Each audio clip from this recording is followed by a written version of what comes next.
갈라디아서 4장 8절부터 11절까지 갈라디아서 4장 8절부터 읽습니다. 11절까지. 그럼에도 불구하고서 다 찾으셨죠? 예, 읽습니다. 시작. 그럼에도 불구하고 너희가 하나님을 알지 못하던 때에는 원래 신들이 아닌 것들을 섬겼느니라. 그러나 이제 너희가 하나님을 알 뒤에 혹은 하나님께 알려진 뒤에 어찌 다시 악하고 선한 소원대로 돌아가 다시 그것에 너희가 하나님과 때와 때를 지니 내가 너희를 위하여 헛되이 수고하였으나 너희를 위하여 염려하노라. 갈라디아서 4장 8절부터 11절까지를 읽었습니다. 제가 말씀 선포를 위해서 잠시 기도합니다. 거룩하신 아버지 하나님, 이 시간 하나님의 거룩한 말씀이 낭독되었고 이제 진리가 선포되려고 합니다. 부족한 저에게 함께해 주시고 정말 선한 마음으로 착한 마음으로 진리를 선포하게 하시며 듣는 성도들도 준비된 마음 열린 귀로 진리에 경청하고 하나님의 말씀에 정말 호응하고 긍정적으로 받아들이도록 역사하여 주시옵소서. 무엇보다도 마귀가 이 말씀을 우리 마음에서 빼앗아가지 못하도록 주님께서 함께해 주시옵소서. 주 예수 그리스도의 이름으로 기도드립니다.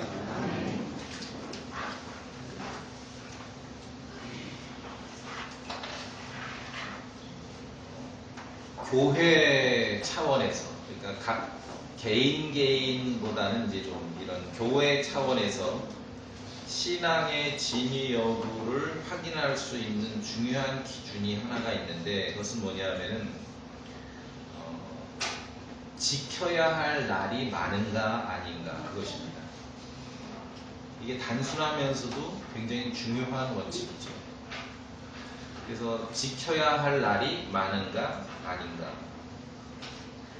한국 기독교, 한국의 크리스찬들에게 이제 우리가 뭐 교회사를 공부해 보면은 바빌론의 신비 종교의 그런 고대 바빌론의 신비 종교로부터 이교도 그런 숭배나 그런 여러 가지 이제 이방신, 오늘 여기 본문에도 하나님을 모를 때는 신들이 아닌 것들을 이렇게 하여간 쓸데없는 것들을 섬겼다는 거죠. 우리가 그리스도 안에 있지 않을 때 섬기던 우리의 신이라는 게 뭡니까? 우리가 사람이 조물딱조물딱 만든 거 아닙니까? 사람이? 참 우습지 않습니까? 내가 내 작품을 만들고 갖다 앉히고는 그게 또 신이라는 거예요. 거기다가 절도 하고 기도도 하고 구걸도 하고. 이제 그러한 어떤 이방 종교의 그런 영향, 고대 내려온 그런 참된 하나님을 섬기지 못하는 않는 그런 바빌론 신비 종교의 영향이 이제 주로 이런 이제 뭐 역사를 통해 보면은 로마 카톨릭 교회를 통해서 이제 기독교계에 많이 영향을 미쳤죠. 실제 그렇습니다. 그런데 이제 구분을 하자면은 개신교, 이 기독교회, 한국 개신교회도 마찬가지고 기독교에 천주교가 많은 영향을 미친 건 사실이지만 좀 우리가 생각해 봐야 될 게 한국에서는 제가 볼 때는 이 카톨릭 교회보다도 이 한국의 기독교는요 샤머니즘이나 전통 종교의 영향이 더 많습니다. 사실은 한국에서는. 그러니까 카톨릭을 반대하고 뭐 WCC 반대 투쟁을 하는 목사님 그런 기독교계에도 우습지 않게 나타나는 게 기껏 막 WCC 반대하고 종교통합 반대하고 카톨릭 반대하면서 그 주간에 이제 여자 집사님들이 한복 입고 뭔가 파티를 하죠. 뭐예요? 그러면 우리 목사님 그 환갑 기념 예배한다라고.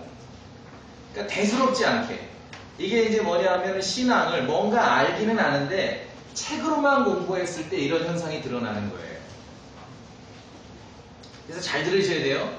환갑잔치 하지 말라고 하는 게 아니라 목사라는 성경 용어와 어떤 신앙적인 그 레벨의 말과 환갑 이런 말은 이거는 전혀 격이 맞지 않는 내용이죠. 그렇죠. 환갑이라는 게 뭐예요? 10간 12지 아시죠?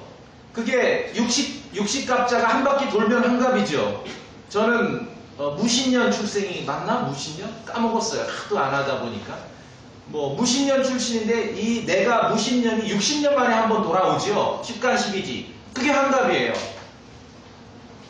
그러니까 뭐 개인적으로 우리가 이제 한국 사람이니 전통적으로 그냥 집안에서 아니면 그냥 이렇게 아는 사람들끼리 그 정도 축하해 주는 거야 뭐라 합니까? 그런데 그런 고대 바빌론 종교의 신비 영향을 막 반대하고 야 이거 큰일 났다 뭐 천주교가 어떻고 WCC가 어떻고 그러면서도 돌아서서는 목사님 환갑잔치 하는 거예요. 환갑이라는 십간 시리즈라는 게 동양 철학에서 음양 오행설의 기본이고 이걸 가지고 점치는 거 아닙니까? 뭐 이렇게 하잖아 이렇게 이게 뭐냐면 갑자 을충 뭐 이거 맞춰보는 거예요. 십간 시리즈. 그러니까 좀 구분이 안 된다는 것이죠. 근데 제 말씀은 한국 기독교에 있어서는 고대 바빌론 신비 종교의 영향이 물론 로마 카톨릭교의 영향이 많이 있지만 그보다는 샤머니즘이나 전통 종교의 영향이 훨씬 많다는 거예요. 한국 기독교에 있어서는. 그래가지고 혹시 그런 말 들어보셨어요? 일진이라는 아니 애들 뭐 고등학교 주먹 쓰는 그런 일진 말고 아 오늘 뭐 일진이 안 좋은 것 같아 이런 단어 들어보셨습니까? 일진 이게 그 점칠 때 그러한 어떤 예를 들어 뭐라 그래요? 사주팔자 그런 거 이제 그런 십간십이지 그런 한 사람의 일생의 기륭화복을 점치는 것을 매일매일 그 날짜에다 적용하는 것이 일진입니다. 신앙인들은 일진이란 말을 쓰면 안 되죠. 무슨 말씀인지 아시겠어요? 그러니까 이게 격이 안 맞는. 그러니까 이게 책으로는 뭐 카톨릭이 문제다, 뭐 천주교의 영향이 심하다 하면서 책으로만 글로만 배웠기 때문에 실제로 이 신앙이 나의 어떤 현재 삶, 실제적인 삶에 그런 구분이 안 일어나는 것이에요. 이거 말씀을 드리는 거예요, 제가. 아시겠습니까? 그래서 절간이나 이런 다른 토속 종교에서 나온 달력들을 보면요, 일진이 다 써 있어요. 여러분 절에서 나온 달력을 한번 구해서 보세요. 그 날짜마다 다 일진이 기록되어 있어요. 그러니까 뭔가 안 맞으면 그날 이제 일진이 안 맞는 거예요. 감 잡히시죠? 예. 이제 내일은 뭐 오늘 내일 추석인데 구약 성경에도 보면은 1월 성신 해와 달과 별을 숭배하고 경배하는 그러한 종교 습성은 구약 성경에도 이미 있었습니다. 이교도들의 영향을 받아 이스라엘 자손들이 말씀에서 떨어져 나갈 때는 1월 성신을 같이 숭배했습니다. 해와 달과 별. 그래서 어떤 이 가을 추수 때의 이 농경 문화, 특히 이제 동양은요, 중국이나 일본이나 뭐 한국이나 베트남이나 이쪽 이제 주로 이제 농사 짓는 이 문화에서는 가을 추수 시즌에 이런 축제들이 있거든요. 축제들이 있는데 그냥 추수에 대해서 어떤 한 해 농사가 잘 된 것을 그냥 감사하는 마음으로 그걸로 족한 게 아니라 거기서 이제 한 걸음 더 나가지요. 꼭 찍어서 숭배를 하지요. 주로 이제 누구예요? 달신이죠, 달신. 떡을 만들어도 달 모양의 송편떡. 잘 들으세요? 자, 졸다가 들으면 이제 우리 교회 목사님은 송편 먹지 말라 이런 소리 나오는 거예요. 그게 아니라 우리가 정확하게 어떤 신앙적인 분별과 알아야 된다는 것이에요. 알 거는 알아야 된다. 무슨 말씀인지 아시겠죠? 중국 사람도 달떡을 먹죠. 뭐라 그래요? 월병. 제가 이제 가끔 중국 여행에 가면은 요 시즌에 가면 꼭 월병을 좋은 걸 선물하거든요. 그냥 가져와서 이제 아이들 먹어보라고 좀 한 입 딱 깨물면 우리 집에 애들 안 먹어. 우리 입맛에서는 안 맞아요. 꼭 월병 안에 그 고급 뭐가 들어간 게 우리로 치면 뭐 파당금이나 뭐 좀 꿀, 깨 이런 거 들어갔으면 좋겠는데 꼭 제가 먹어보면 화장품이 들어간 것 같아요. 그 안에. 달과 관련된다는 거예요. 구약 성경에도 1월 성신을 숭배했습니다. 그렇죠? 예. 뿐만 아니라 열왕기상 12장에 보면은 남북이 이제 이스라엘이 갈라졌는데 북왕국의 여로보암 왕이 통치할 때 하나님의 율법을 하나님의 법을 어기는 여로보암 왕이 딱 왕으로 통치하는데 인구는 이제 자기들이 많은데 명절 때만 되면은 이스라엘 자손은 율법에 1년에 3번은 반드시 예루살렘에 가서 경배를 하게 돼 있거든요. 명절 때만 되면은 이게 국경을 넘는 거예요, 백성들을. 예루살렘으로 가야 되니까. 그러니까 여로보암 왕이 이게 좀 불편해. 심통이 났죠? 그래서 국경을 안 유다 남왕국으로 백성들이 넘어가지 못하도록 하기 위해서 자체적으로 명절을 만들고, 예루살렘이 아니라 아무데나 그냥 산에다가 뭐 산당 하나 뚝딱 만들고, 레위 지파가 아니라 그 제사장 순수 혈통이 아니라 그냥 아무나 임명해서 여기서 니들이 이걸 해 하면서 백성들로 하여금 예루살렘에 갈 거 없으니 여기서 우리가 그냥 하자. 그렇게 여로보암이 율법을 무시하면서 우상 숭배를 목적으로 임의대로 만든 명절이 하나 있는데, 참 기가 막혀요. 성경을 읽다 보면은 그 날짜가 이게 BC 600년 뭐 700년 그때 있었던 일인데, 그 날짜가 언제냐면 8월 15일이에요. 그 날짜가 희한하지 않습니까? 그러니까 우리끼리만 모여서 뭔가 특별한 의미로 뭐 이런 명절을 보냈다는 것이 아니라, 이것이 그 문화적인 특징을 보면 전 세계적인 거죠. 전반적인 것이죠. 그 속에서 우리가 살아가는 거예요. 그렇기 때문에 하나님의 말씀에 대해서 우리가 좀 명확하게 알고 좀 정신을 차릴 필요가 있다는 것이죠. 근데 제가 지금 말씀드리는 건, 저는 물론 이제 뭐 우리가 계시록이나 뭐 여러 가지 공부할 때 이제 또 성경의 역사를 할 때 뭐 카톨릭에 대해서도 얘기하고 하지만도 별로 그렇게 많이 안 하죠. 왜냐하면 제가 말씀드린 대로 이 한국의 기독교는요, 물론 천주교 영향도 많이 받았지만 성경이나 이런 거에 있어서 샤머니즘이나 전통 종교의 영향이 훨씬 많은 거예요. 훨씬 많은 거예요. 그 타협의 일환으로 뭐 제사 지낼 때마다 맨날 싸우고, 뭐 예수 믿는 며느리가 들어왔더니 제사도 못, 이러니까 이제 타협의 일환으로 나온 게 뭡니까? 뭐 추도 예배를 한다라고 뭐 하면서 또 목사님을 부르죠 그때. 그런 말 같지도 않은 일들이 벌어진 거예요. 말 같지도 않은 일. 자, 명절, 뭐 잔치, 영어로 피스트 그러는데, 처음에 이제 성경에 보면 창세기 19장에 소돔과 고모라를 멸하려 가는 천사가 먼저 롯을 만납니다. 그러니까 소돔에 살던 롯이 천사들을 만나서 대접할 때 성경에서 처음으로 잔치라는 말을 쓰고 명절이라는 말을 씁니다. 아브라함도 마찬가지예요. 주님의 천사를 만났을 때 아브라함도 아주 뭐 음식을 하고 자기 아내를 불러서 막 음식을 마련하고, 이렇게 이제 말하자면 잔치를 하고 명절을 보내는 것이에요. 명절. 우리가 이걸 봤을 때 성경에서 우리에게 가르치는 명절 내지는 잔치라는 것은, 물론 그 요소는 빠짐이 없이 들어갑니다.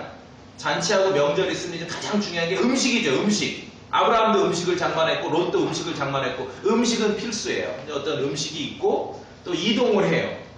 구약의 이스라엘 자손들이 1년에 3번 하나님 앞에 명절을 보낼 때 어디에 있든지 상관없이 예루살렘 성전까지 이동을 했습니다. 그들도 민족의 대이동. 우리는 1년에 2번, 설날, 추석, 이스라엘 자손은 3번이었어요. 우리보다 한 번 많았죠? 이동을 하고 사람들이 만나고 가족들이 만나고 또 수학에 대해서 감사하고, 이런 명절들이 있는데, 우리가 성경의 명절이나 잔치를 봤을 때 두 가지로 나뉜다는 것이죠. 하나님과 함께하는 명절이 있고, 하나님 없이 사람끼리만 좋아하는 명절이 있고, 둘로 나뉜다는 것입니다. 우리의 명절은 어떤 명절입니까?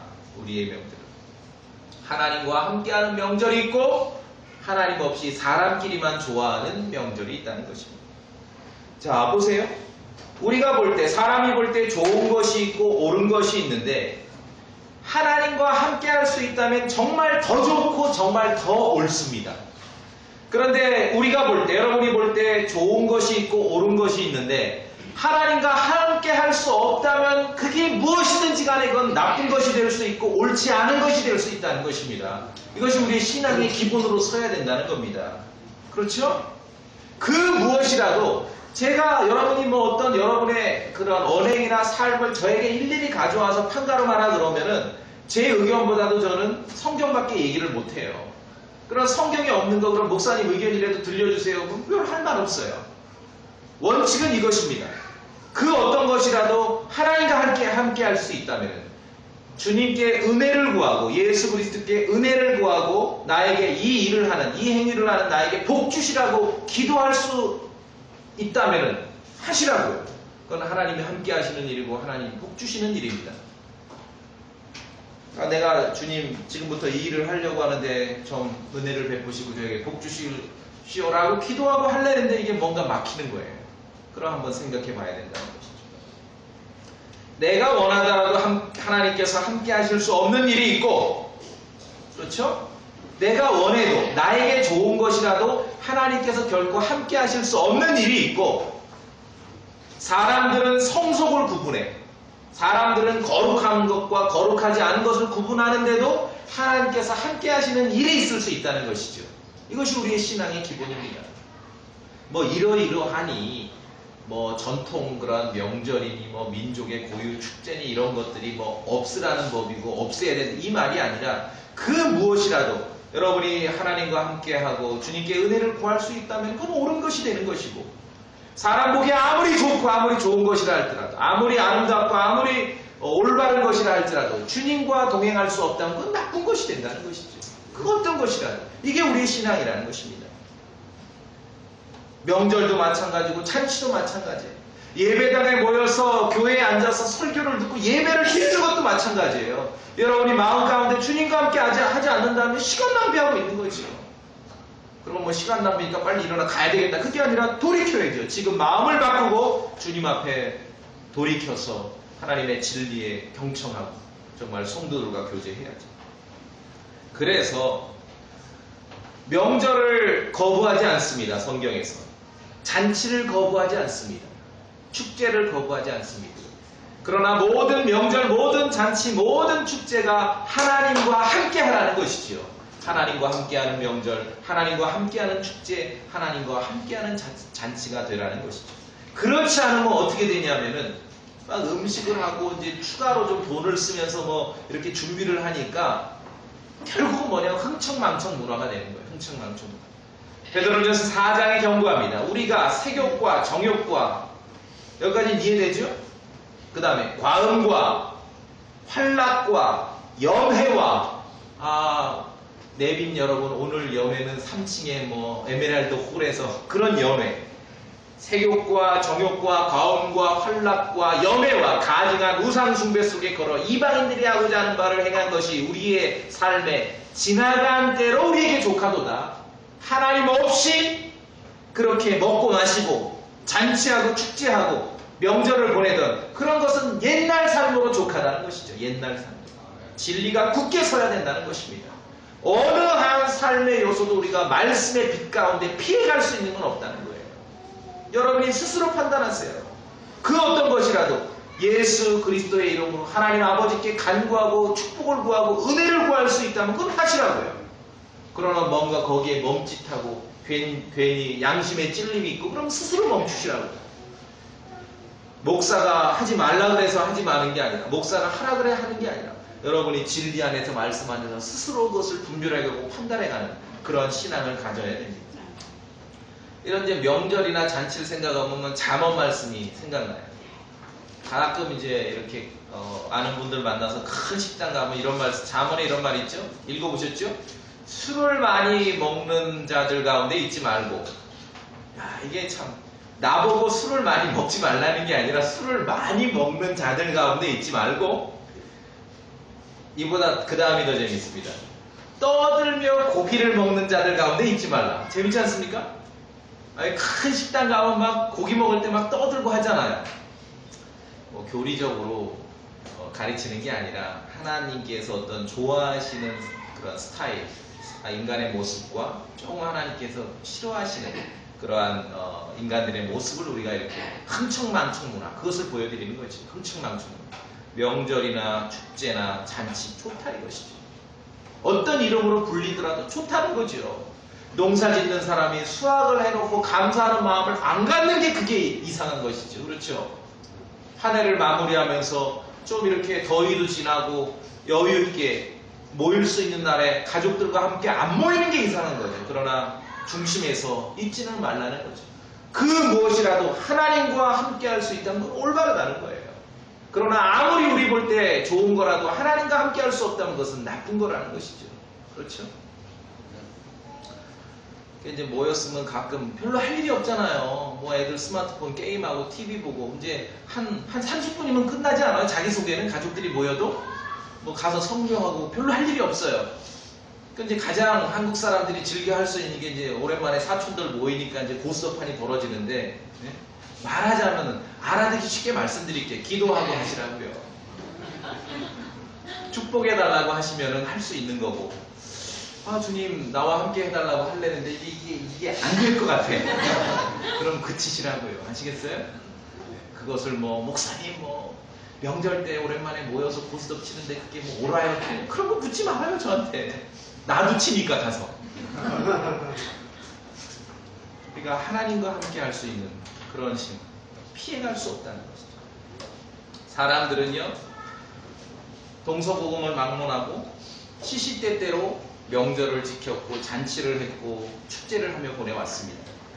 자기 나름대로 나를 지키고 달을 지키고 해를 지키며 살아왔습니다. 그래서 우리가 올바른 말씀을 알고 진리를 알아가면서 한국 기독교계에 이렇게 로마 카톨릭 영향으로 번잡하게 들어온 것들을 좀 구분해냈잖아요. 겨울철에 처음에 우리 교회 온 분들은 조금 이렇게 좀 익숙하지 않죠? 이 교회는 명절이 연말인데 어떻게 크리스마스도 없어? 그런 분들도 있고, 봄철에 온 분들은 야 부활절 예배 안 하나? 부활절 연합 예배 안 하나? 이제 그런 분들도 있고, 말씀드렸듯이 천주교의 영향력들은 신앙이 좀 잘하고 분별력이 생기면 누구나 다 이렇게 분별해냅니다. 그런데 제가 오늘 말씀드리고자 하는 것은 꼭 크리스마스가 문제가 아니라는 것이죠. 그것만이 아니라 우리가 사람들끼리 모여서 정하고 지키자고 결정한 모든 것이 마찬가지라는 거예요. 크리스마스가 문제라면은 뭐 설날도 따져봐야 되고 추석도 따져봐야 되고 무슨 날을 지키고 뭐 살은 날을 지키고 죽은 날을 지키고 태어난 날을 지키고 다 동등하게 우리가 분석이 들어가야 된다는 것이죠. 무슨 말씀인지 아시겠죠? 마찬가지예요. 그래서 마찬가지라는 거죠. 그러니까 그 날이 하나님과 함께 할 수 있는 날인지, 내가 나 혼자만 의미를 부여하고 나 혼자만 즐거운 날인지, 그러면 안 된다는 거예요. 그러면 안 된다는 거예요. 사람은 태어난 날을 크게 기념하고 기뻐합니다. 그렇죠? 전혀 잘못된 거 없어요. 아이들이 좀 철이 들고 나이가 먹었는데 부모님 생일을 하나도 기억 안 한다면 말로는 괜찮다 하지만 돌아서는 거 기분 나쁜 거거든요. 그렇죠? 태어난 날을 기념하고 축하하는 거 전혀 잘못된 게 없죠. 그런데 성경에 보면은 어떤 우리가 의미를 부여해서 특별한 날을 지키는 거에 대해서 좀 생각해보자는 것이죠. 오늘 그 말씀이에요. 본문에서.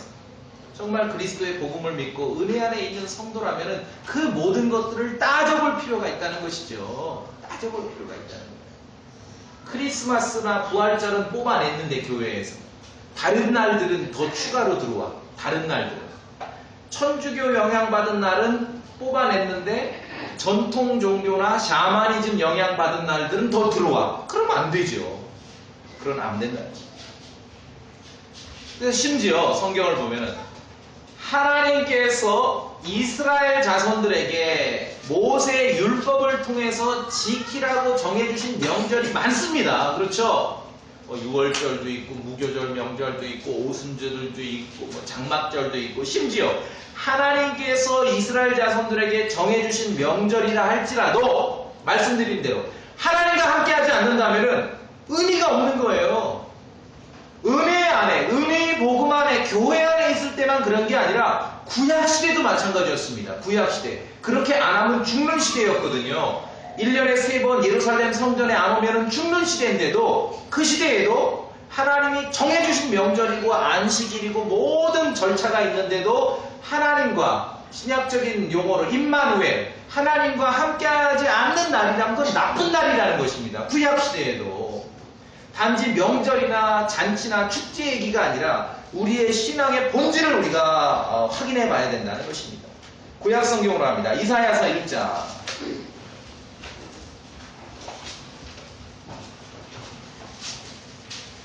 이사야서 1장. 다 여세요. 이사야서 1장.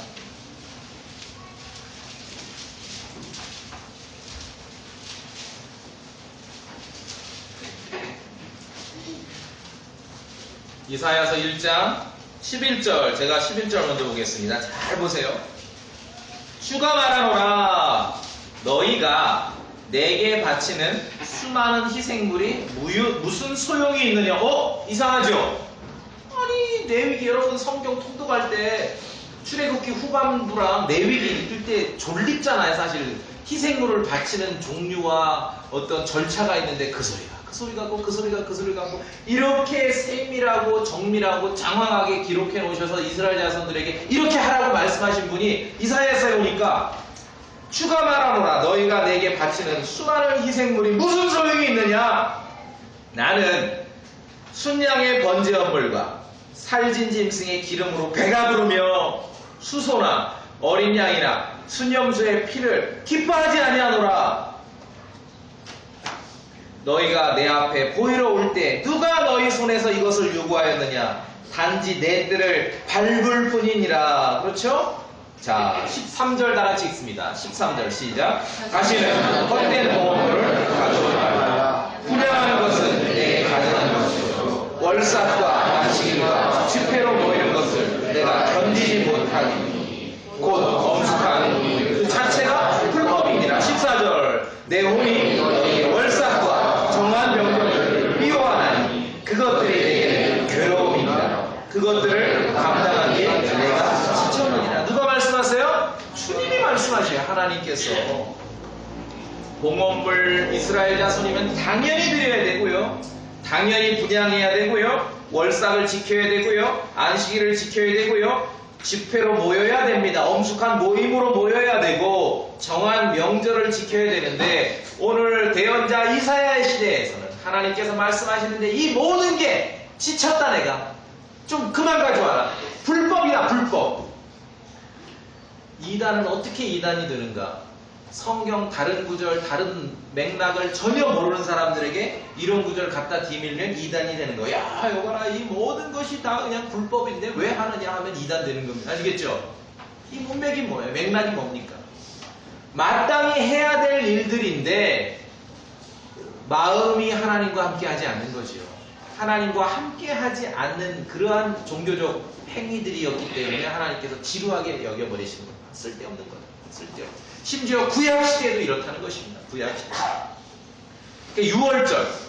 출애굽 때 이제 6월절이 시작됐는데 6월절의 시작을 보면은 그것은 주의 6월절이니라. 6월절은 주님의 6월절이에요. 그래서 그 6월절은 주님께 드린다 그래서 주님을 위해서 6월절을 지켜라. 이렇게 성경이 기록되어 있는데 이게 신약 성경에 이제 요한복음이나 이런 데 와서 보면은 주님의 6월절이 아니라 유대인들의 6월절이 가까이 오매.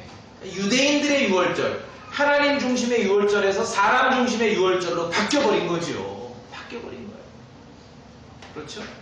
바뀌어버린 거예요. 그런 것들을 우리가 발견하게 되는 것이죠.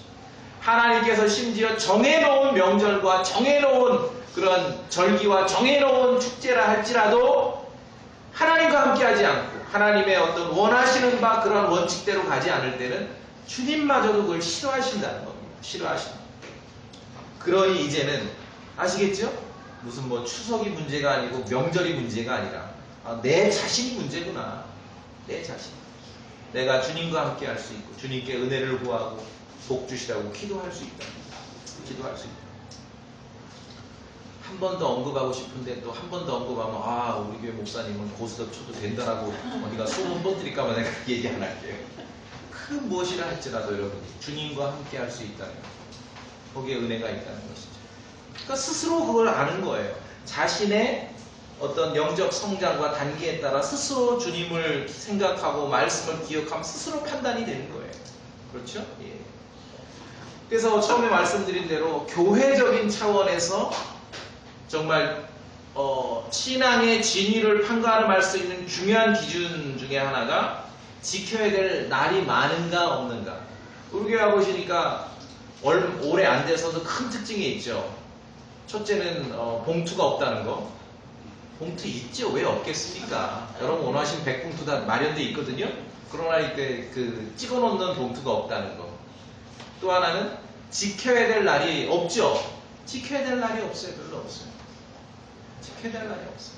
그게 은혜의 복음을 믿고 진리의 확고함 안에 있는 성도들이 가야 될 길이라는 것입니다. 거짓 종교의 표상은 무엇입니까? 지켜야 될 날이 많습니다. 생명과 진리로부터 멀어진 종교일수록 달력이 복잡하고 너절합니다. 지켜야 될 날이 많기 때문에. 골로새 2장에서는 그러므로 아무도 먹는 것이나 마시는 것으로 인하여 또 거룩한 날이나 월삭이나 안식일에 관하여 너희를 판단하지 못하게 하라. 이게 참 중요한 말씀인데 골로새 2장 16절에 그러므로 아무도 먹는 것이나 마시는 것으로 인하여 또 거룩한 날이나 월삭이나 안식일에 관하여 너희를 판단하지 못하게 하라. 진리와 생명에서 먼 종교일수록 지켜야 될 날이 많고 달력이 너절하다 하는데 두 가지입니다. 거기다 플러스 하나가 더 있는데 먹고 마시는 것을 자꾸 가리라고 가르쳐요. 이 두 가지입니다. 왜 옛날 제사를 지나면은 제사 끝났다고 아무나 막 그거 집어먹으면 혼나잖아. 할아버지들한테 혼났어요. 그렇죠? 그러니까 거짓 종교의 표식이 지켜야 될 날이 많은 거, 그리고 먹고 마시는 걸 자꾸 가르마를 타요. 가르마를 타요. 이게 뭐 거짓 종교의 표식이라는 것입니다. 인간의 탁월한 본성은 처음에는 어떻게 보면 이 시작을 어떤 나를 중요하게 여기고 나를 지키고 먹고 마시는 걸 가리는 것이 처음에는 어느 한 사람부터 시작을 했겠죠. 그러나 인간의 탁월한 본성은 어떠냐 하면은 자기가 좀 힘이 세지고 권력이 있고 다른 사람을 컨트롤하게 되면은요, 자기가 먹고 마시는 기준 그리고 자기가 지키는 그 날에 대해서 다른 사람들에게 강요를 합니다. 그렇게 되면서 이게 종교화가 되고 그렇게 하면서 어떤 그 이 문화가 인간적인 문화가 되고 어떤 전통이 되어버리는 거예요. 전통. 자, 우리 로마서 한번 봅시다. 로마서 14장.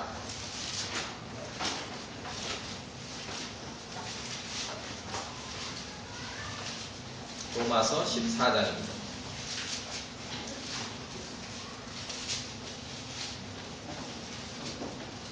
우리가 구분점을 명확하게 이해할 필요가 있습니다. 로마서 14장 5절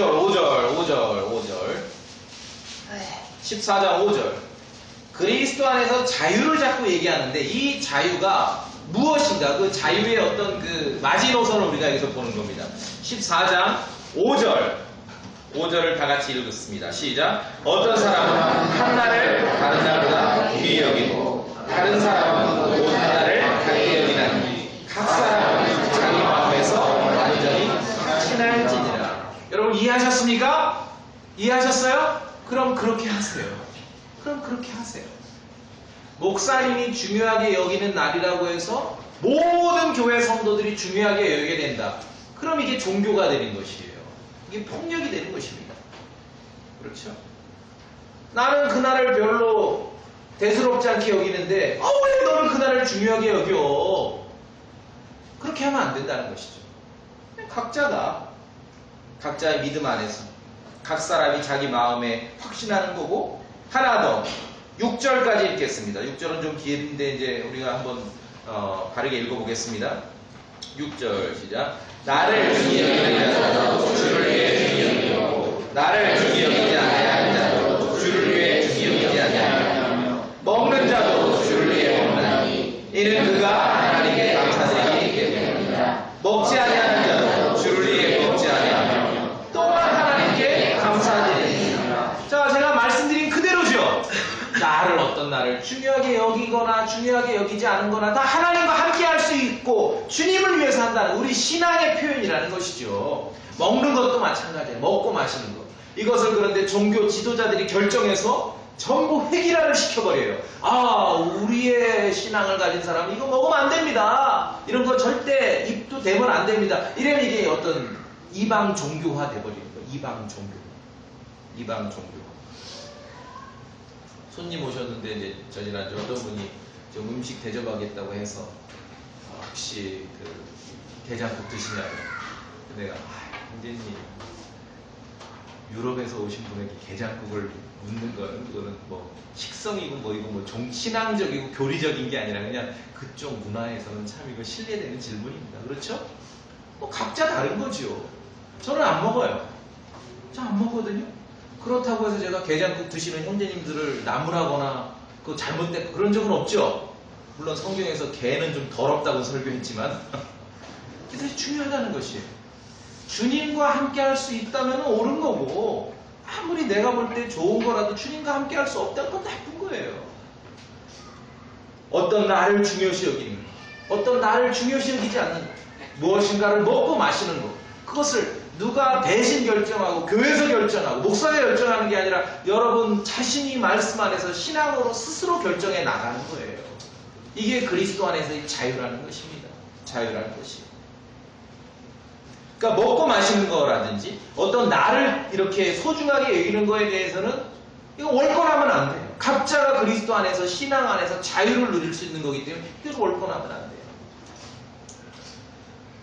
뭐 개신교 생활 오래 몇십 년 한 분이 우리에게 왔는데 아유 뭐 연말 연시 크리스마스 시즌에 너무 섭섭하니까 좀 개인적으로 좀 이렇게 그래도 뭐 카드라도 써서 보내긴다 한다든지 뭐 가까운 사람에게 선물을 보낸다든지 뭐 상관없어요.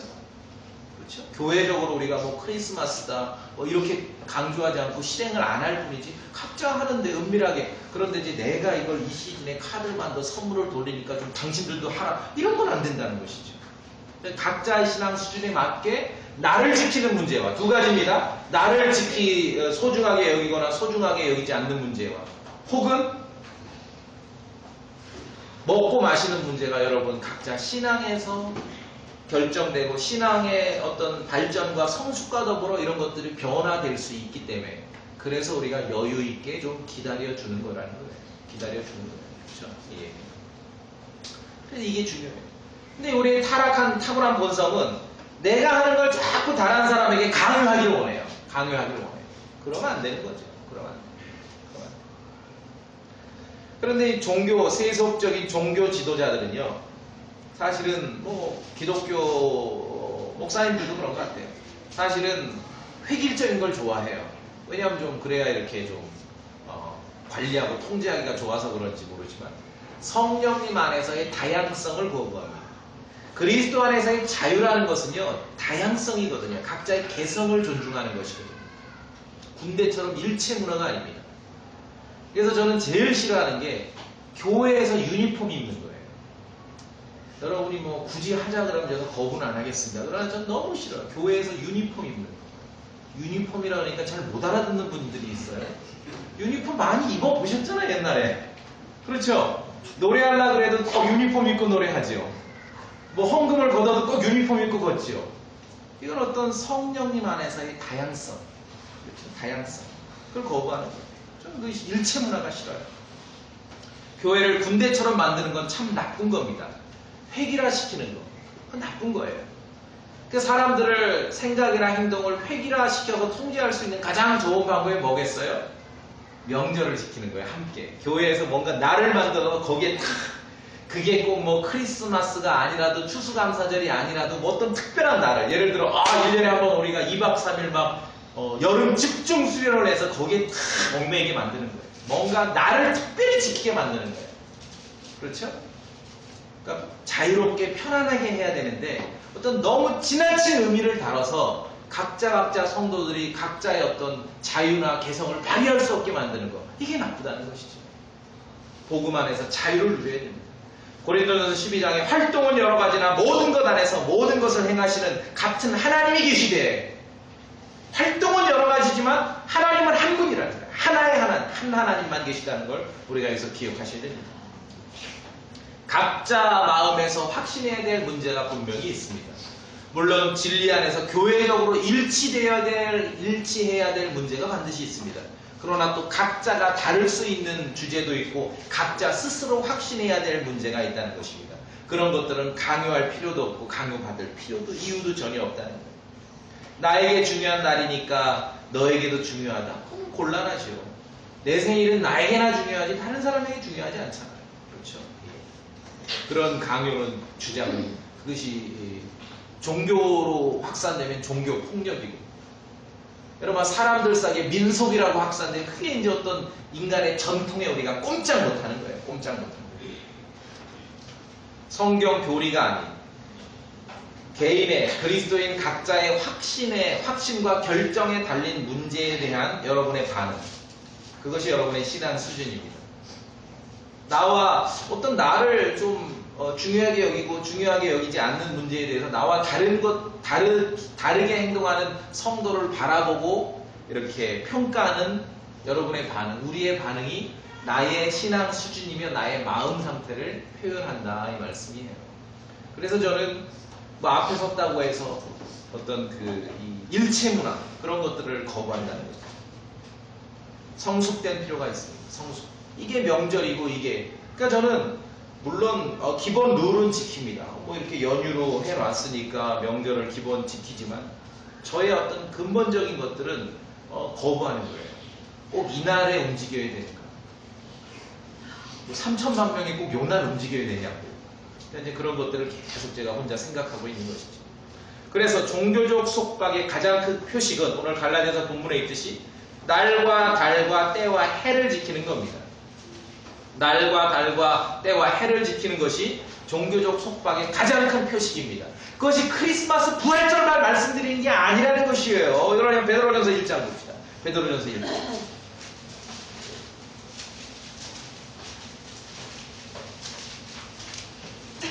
베드로전서 1장 유명한 구절인데 오늘 함께 읽으면서 이 성경을 좀 더 정밀하게 보겠습니다.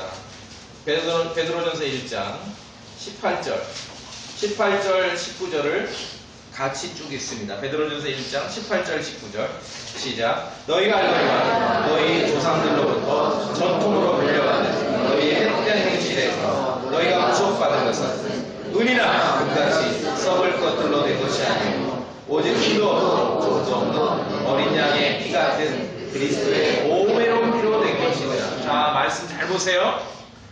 우리가 찬송도 부르죠. 그리스도의 보배로운 피로 됐는데 이 본문 이 18절에서 우리가 구속받은 그 이전에 속박되어 있던 것은 여기서 말하는 건 지금 죄나 뭐 이런 걸 얘기하는 게 아니라 뭡니까? 조상들로부터 전통으로 물려받은 너희의 헛된 행실, 하나님과 함께할 수 없는 쓸데없는 인간의 전통으로부터도 예수 그리스도의 보배로운 피가 우리를 구속하신다는 것입니다. 구속하신다는 거예요. 하나님과 함께할 수 없는 조상들로부터 내려온 그런 쓸데없는 전통에서도 여러분이 자유를 누릴 수 있어야 된다는 것이에요. 무슨 말씀인지 아시겠죠? 그 믿음이 필요한 거예요. 그러면 잘됐다. 오늘 오후에 내가 명절세를 가려고 했는데 취소. 그 얘기가 아니라 여러분 각자의 어떤 그리스도 안에서의 마음 자세와 신앙의 양심이 중요하다는 것이죠. 그러니까 그 일을 왜 해야 돼요? 왜 우리가 이렇게 해야 되죠? 아무 생각 없어요. WCC 반대 피켓 듣는 사람들도 아무 생각이 없어요. 그냥 하는 거예요. 그 쓸데없는 전통들로부터 물려받은 쓸데없는 전통으로부터 우리를 구속하시기 위해서 그리스도께서 십자가에서 피 흘려 죽으신 거예요. 하나를 하더라도 명절을 지키고 축제를 하고 잔치를 하더라도 하나를 하더라도 아무 생각 없이 그냥 하니까 하는 거 그런 건 없어야 된다는 거예요. 그리스도의 삶에 다시 생각하고 묵상하고 의미를 부여하고 신앙 안에서 은혜를 주시라고 기도하고 복 주시라고 기도하고 쓸데없고 아무 생각 없이 행하던 모든 것으로부터 우리를 건져주시기 위해서 그리스도께서 십자가에서 죽으신 거예요. 그 피로 전통으로 조상들로부터 물려받은 쓸데없는 행실로부터도 우리가 구속받는 것입니다. 구속받는 것입니다. 그렇죠? 구속받는 것. 그리스도 밖에 있었던 사람들의 일, 그리스도 밖에 있을 때의 그런 일, 예수 그리스도께서 십자가에서 숨을 거두시기 전에나 있었던 그런 일들, 예루살렘 성전에서 동물의 피를 뿌려가며 죄사함 받던 시절에나 있었던 그 일들조차 거기서부터도 그리스도의 보배로운 피로 구속을 받는데 하물며 다른 거는 뭐 말할 필요도 없겠죠. 다른 건 말할 필요도 없습니다. 그래서 베드로전서 1장 18절은 그 보배로운 그리스도 피로 우리가 구속을 받는데 이때는 죄라고 지적한 게 아니라 조상들로부터 전통으로 물려받은 너희 헛된 행실, 쓸데없는 일들로부터. 전통도 두 가지거든요. 계승해야 될 전통이 있고 단절해야 될 전통. 그 쓸데없는 전통들로부터 우리를 그리스도의 보배로운 피가 우리를 구속하신다는 겁니다. 우리를 건져내신다는 것입니다. 이것이 하나님의 말씀입니다. 해오니까 하는 거 하나도 없어야 됩니다. 그렇죠? 새롭게 생각하시고 다시금 그러니 이제 올 명절, 올 추석은 작년보다 다르겠죠. 주님과 함께하게 하는 명절이 되게 해주십시오. 그렇죠? 추석, 뭐 한가위, 중추절, 성경에도 뭐 비슷하지요. 성경에도 당시 종교 지도자들도 뭐 명절 보내려면은 뭐 단지를 씻고 잔을 씻고, 근데 예수님께서도 호되게 책망하셨죠. 단지만 씻고 잔만 씻으면 되냐? 마음을 씻으라는 거예요. 마음을 씻으라. 그래서 이제 명절 때 하는 그런 그 제사를 차례라 그러죠. 차례. 기제사는, 그러니까 돌아가실 때 하는 제사는 밤에 해요. 원래 12시에 하게 돼 있거든요. 근데 요새는 좀 유교 경전대로 믿는 유교 제사가 아니래가지고 막 자기들 마음대로 제사 시간을 바꾸더라고요. 원래 이제 자정에 하게 되어 있는데 기제사, 그때 이제 한상 떡 벌어지게 차리는 게 이제 기제사인데, 원래 명절 때 하는 건 차례라 그래요. 추석 때 차례는 낮에 해요. 우리 아침에 하는 거예요. 아침에. 추석 때는 차례. 그럼 원래 명절 때 할 때는 뭐를 거기다 올렸다는 거예요? 차례. 뭐를 올렸다는 거예요? 차. 무슨 말씀인지 아시겠어요? 차. 좋은 차를 이렇게 하는 것으로 명절의 그 모든 의식을 가름했었던 거죠. 그러니까 지금은 유교 경전대로도 안 해요. 근데 웃긴 것은 제가 오늘 이제 방송을 보니까 유명한 뭐 이렇게 막 질의응답 받으러 다니는 이제 유명한 그 스님이 한 분 있죠. 그분에게 어떤 아주머니가 질문을 하더라고요. 아이들하고 지금 제사 시간 때문에 이렇게 논쟁이 있는데, 그 중에게 묻는 거예요. 스님에게. 스님 생각에 이 제사 시간을 어떻게 좀 결론을 내면 좋겠냐고 대답을 해서 명답이라고 막 박수를 받고 했는데, 웃겨요. 왜?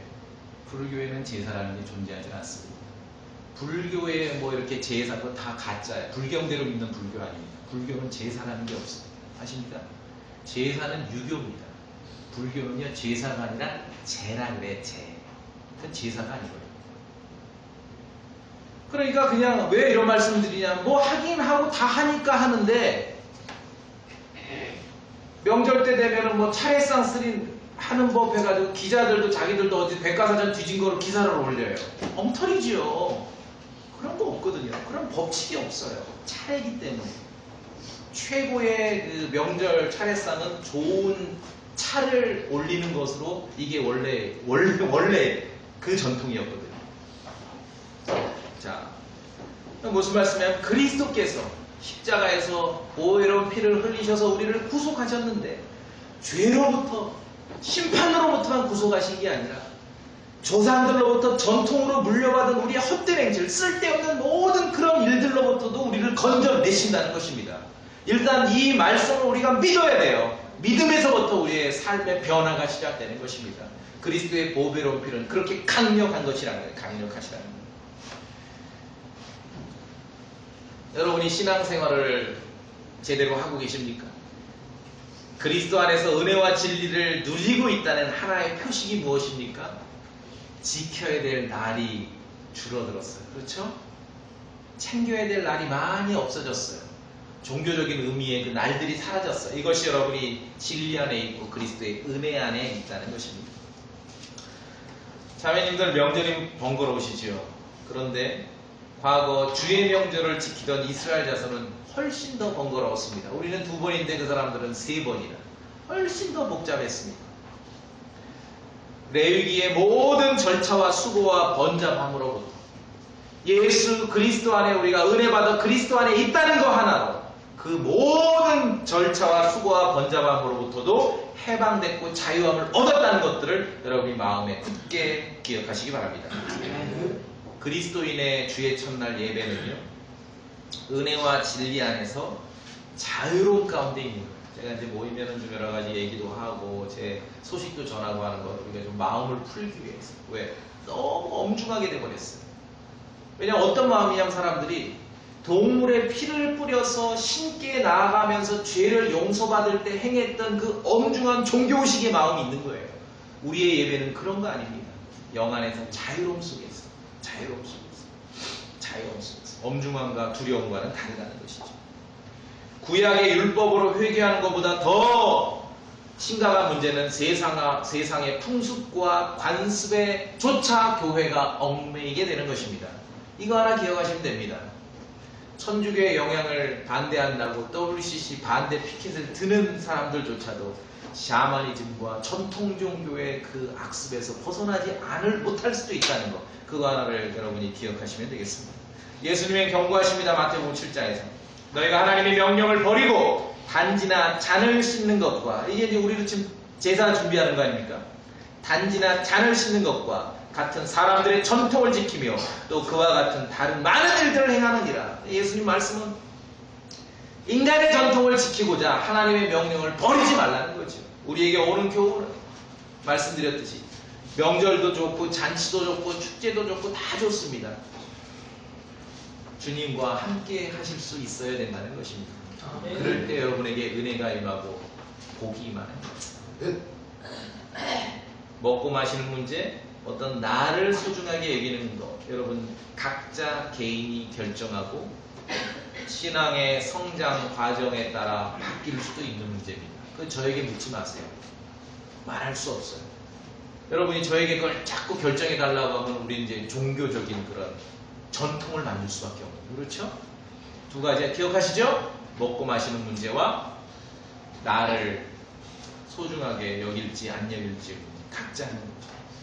이 진리를 여러분이 간직하시고 이제 오늘부터 우리가 맞게 될 이 추석 명절, 예년과는 다르게 주님의 말씀을 더 기억하고 정말 소중한 믿음 안에서, 은혜 안에서 나에게 자유를 주셨구나, 그것을 기억하시며 그렇게 소중한 시간들을 보내시길 바라겠습니다. 다 같이 기도하겠습니다. 네, 기도하실 때 여러분 많은 사람을 오가며 만날 텐데 믿음 안에 승리할 수 있도록 말씀드렸듯이 그리스도 안에 은혜와 진리 가운데 자유를 누리고 정말 하나님과 함께 할 수 있는 그런 시간이 될 수 있도록, 그렇게 여러분 이 시간 은혜를 구하고 긍휼을 구하고 그렇게 우리가 영적으로 무장하고